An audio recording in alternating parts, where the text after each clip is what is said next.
Bonjour. Dans le cas du cancer, des études épidémiologiques ont mis en évidence l'existence de facteurs mutagènes, c'est-à-dire qui favorisent les mutations. C'est le cas par exemple du dichlorométhane, qui est un produit chimique présent dans des pesticides, des décapants ou encore des cols. Mais il en existe bien d'autres. Parmi ces facteurs mutagènes, il y a également certains virus. C'est le cas de l'hépatite B, qui favorise l'apparition du cancer du foie, ou encore du papillomavirus, qui est une des IST les plus répandues au monde et qui touche 20 à 40% des femmes, et dont nous allons étudier le cas. Une mutation est un phénomène spontané qui peut être favorisé par certains facteurs. Ainsi, par exemple, le tabac. La fumée de cigarette contient un benzopyrène qui a la capacité de se fixer sur l'ADN et de favoriser les mutations.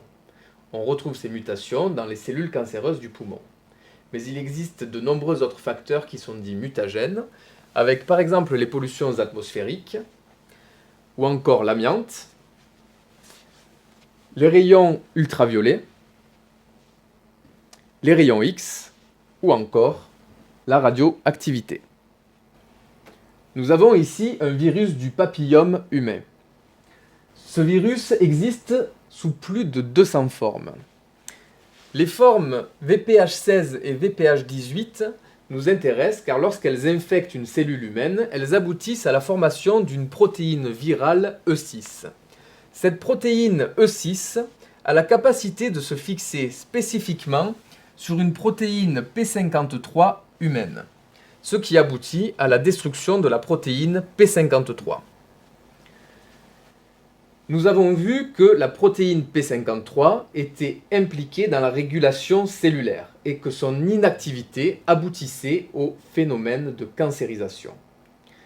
Nous avons donc pu mettre en évidence que ces formes du papillomavirus humain entraînaient le cancer du col de l'utérus.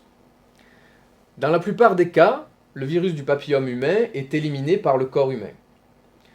Seulement, dans 3 à 10% des cas, il persiste et peut aboutir des années plus tard au cancer le plus meurtrier chez la femme, celui du col de l'utérus.